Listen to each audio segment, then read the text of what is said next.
کبھی 10 منٹ عادت ہو جائے نا دعا مانگنے کی علیحدہ سے رات کو، حضور نے فرمایا جو فرض نماز کے بعد دعا مانگے اللہ اس کی قبول کر لیتا ہے۔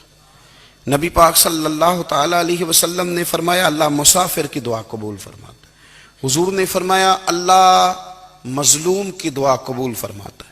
حضور نے فرمایا بیمار سے دعا کراؤ اللہ اس کی دعا قبول فرماتا ہے۔ میرے نبی پاک نے فرمایا ماں باپ جب بھی اولاد کے لیے ہاتھ اٹھائیں، ویسے تے بلے شاہ تو آسمانی اڑ دیا ہی پھڑ دیں، جڑا گھر بیٹھا انہوں بڑھیا ہی نہیں۔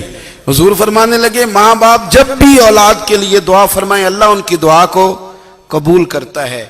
آپ اپنا تعلق بنائیں دعا کے ساتھ، عبادت کے ساتھ، مصلی کے ساتھ رشتہ بنائیں، استغفار پڑھیں۔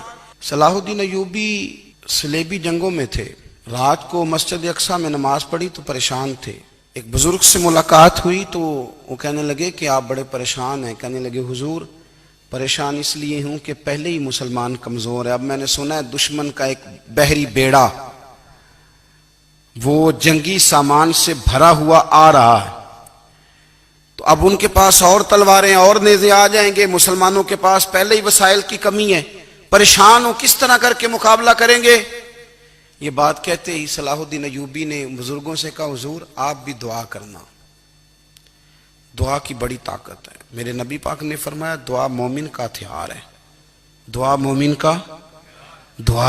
کا حضور نے فرمایا تقدیر کو سوائے دعا کے کوئی چیز نہیں بدل سکتی۔ دعا مومن کا ہتھیار ہے، یہ کافر کے پاس کوئی نہیں، یہ ہتھیار ہے مومن کا۔ اللہ کرے آپ کو سمجھ آئے، پھر سنیں کئی بار کہہ چکا ہوں یہ ہتھیار ہے۔ کافر کے مقابلے میں جو تیرے پاس سب سے بڑا ہتھیار ہے وہ دعا ہے۔ دعائیں کرانی چھوڑ دی، کرنی چھوڑ دی، لینی چھوڑ دی۔ حضرت سیدنا انس بن مالک رضی اللہ تعالیٰ عنہ فرمایا کرتے تھے میں نے وہ رنگ دیکھا ہے جب حضور دعا مانگتے تھے اور حضور کی مقدس آنکھوں میں آنسو بھی ساتھ ہی بہا کرتے تھے، میں نے وہ انداز دیکھا ہے۔ تو صلاح الدین ایوبی بزرگ سے کہنے لگے آپ بھی دعا کیجئے، اور خود رونے لگے اور سر سجدے میں رکھ کے رونے لگے، اور عشاء سے لے کر فجر تک روئے، خوب روئے۔ صبح وہ بزرگ آئے تو صلاح الدین ایوبی کا خوبصورت اور ہنستا ہوا چہرہ دیکھا، کہنے لگے آپ بڑے خوش ہیں، رات تو میں نے بڑے روتے ہوئے دیکھا تھا۔ تو کہنے لگے حضور وہ جو بحری بیڑا آ رہا تھا نا وہ پانی میں ڈوب گیا ہے، اب وہ نہیں آ رہا، ابھی خبر آئی ہے تو میں بڑا خوش ہوں۔ بزرگ کہنے لگے اوٹ سینے سے لگ اور سن ایک بات، وہ بحری بیڑا پانی میں نہیں ڈوبا، وہ تیرے آنسوؤں میں ڈوب گیا ہے۔ وہ جو تو رات رویا ہے نا رب کریم کی بارگاہ میں تو وہ ڈوب گیا ہے۔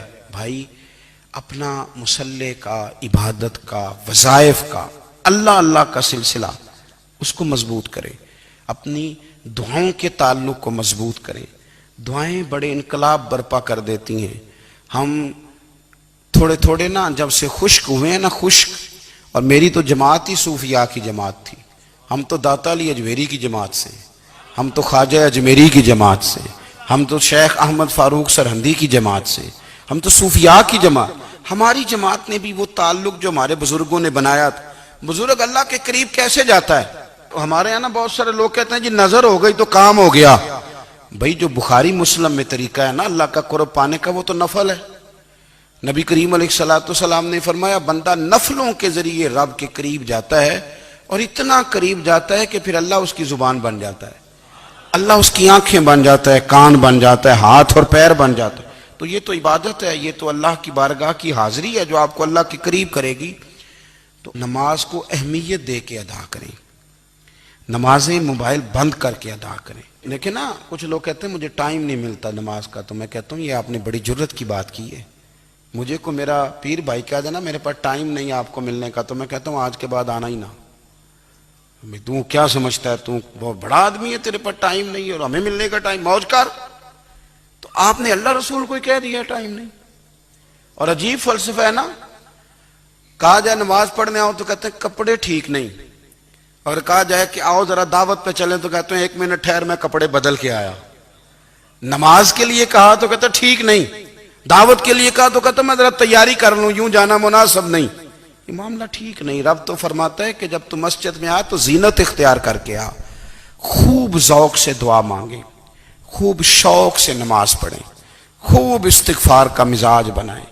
آپ لوگوں کے بیچ رہ کے سکھ حاصل کرنا چاہتے ہیں، لیکن آپ کو پتہ ہے کئی مہینے غار حرا میں رہنا بھی مدینے والے محبوب کا طریقہ ہے۔